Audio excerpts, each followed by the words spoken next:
there's an accident out there. I don't know much details. I just heard a crash, and we need some assistance, emergency assistance up here, ASAP.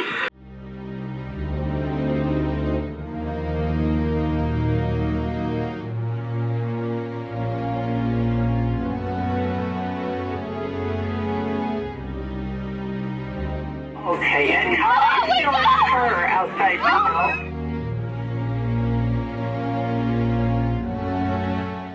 500 of Price Fire to Carbon High School.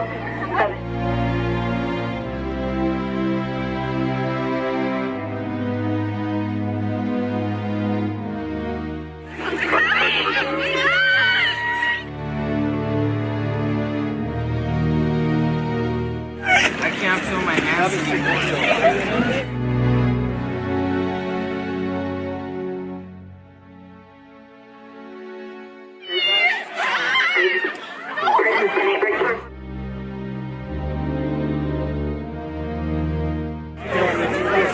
Let me see your head.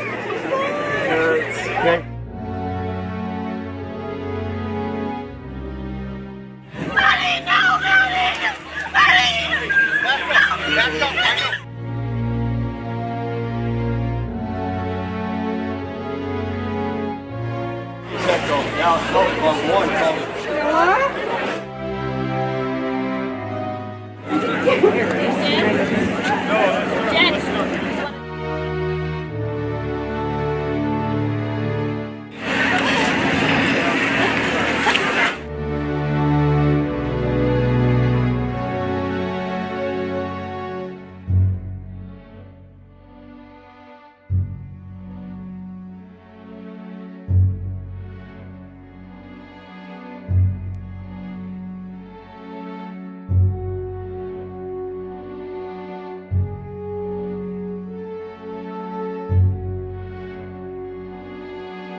Still no pulse? No pulse.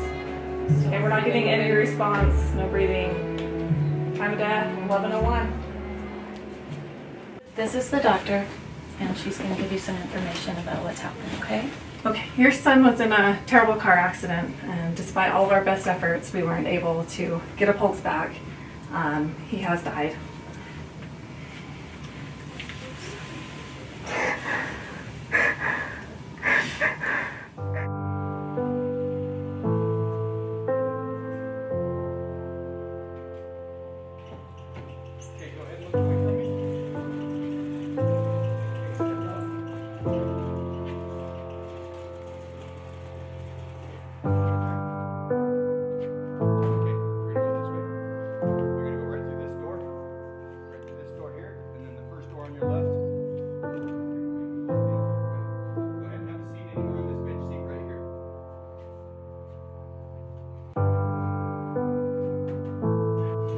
You're under arrest for driving under the influence of alcohol and/or drug, or with a measurable amount of a controlled substance or its metabolite in your body.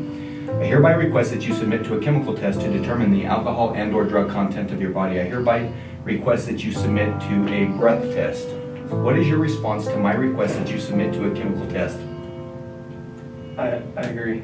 Big deep breath. And go ahead and give us that. Keep going, keep going, keep going. All the way, keep going, keep going.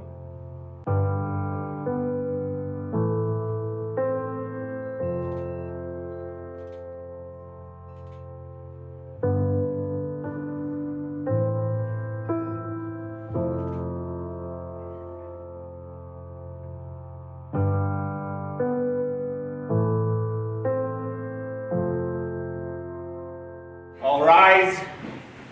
7th District Court is now in session. Honorable Judge Johansson is presiding. Please be seated. We are on the record for State versus Hunsaker in the 7th Judicial Court in Carbon County. The defendant is present with defense counsel Mr. Briner, and Ms. Katipas appears for the state. You may proceed. Your Honor, we're here today because 2 young adults tragically lost their lives in a head-on collision on April 1st, 2014, with several more injured and 1 paralyzed.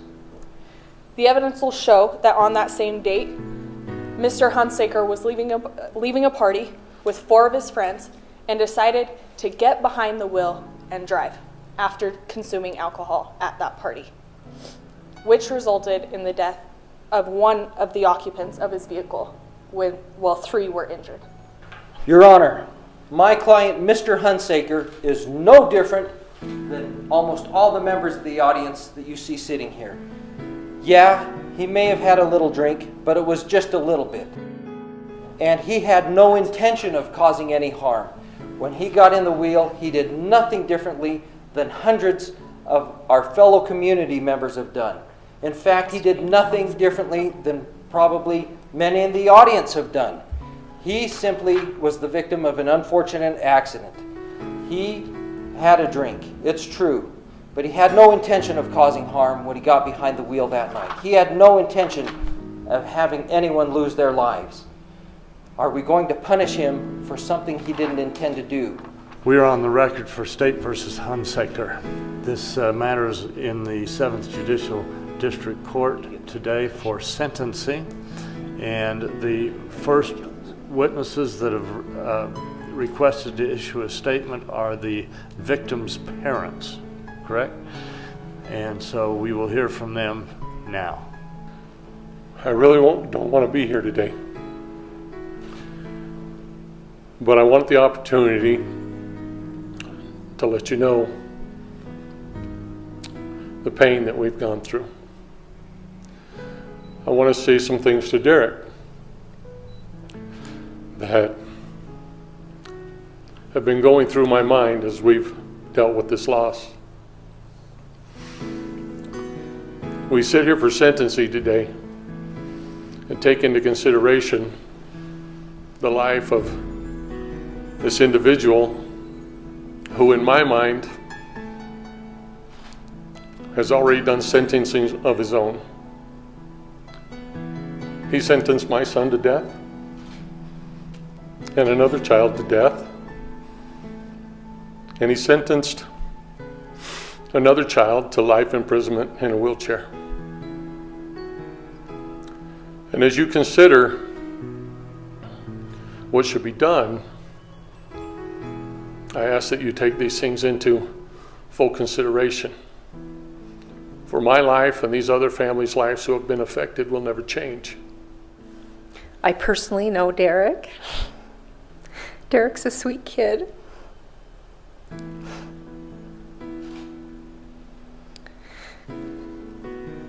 That did a very stupid thing. My daughter had a full life ahead of her. She had big plans to go to college and to get married and have children. She was going to go on a mission. this summer following her senior year.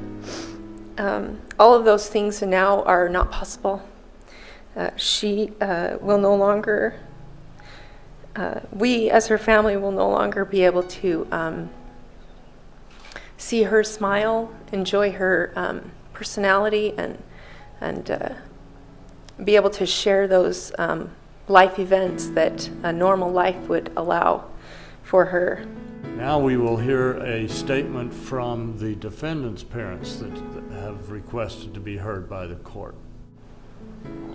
I too just want to echo what's been said, that I hope that he can take this and share his experience with other people and maybe help other kids to not make these same mistakes, and that his life can be productive. I don't want his life to be thrown away too in a moment of one bad decision. Just ask that there could be mercy shown to him, and hopefully that we can move on. Thank you. Thank you. Ann? Not sure what to say. I know that Derek would want to say sorry, and that we're sorry too as his parents, and I know that Derek loves his friends very much, and just as he loves his family, and I know that he would do anything to change the outcome of this. That's all. I don't know what else to say. Thank you. I cannot begin to explain the amount of grief that I feel for the victims that I have caused this to. And to my family, I couldn't begin to explain how much I wish I could change that night, and how I wish I could change everything back just by not stepping behind the wheel that night. If the system is to work, and if we are to be a law-abiding society, there must be accountability when crimes are committed. And all of society, all of the people need to read about these kinds of cases and say, when they are done, justice was done, and this defendant got what he deserved, and we can have a lawful society because the justice system works. Having said all of that, is the judgment and sentence of this court, Mr. Hunsaker, that you be sentenced to the Utah State Prison for a term of 1 to 15 years. That term will begin immediately. The Board of Pardons will determine when you will be released on parole. That could be as early as 1 year from now, and it could be as late as 15 years from now. Officer, you can take the defendant into custody for transportation to the Utah State Prison. This court is adjourned.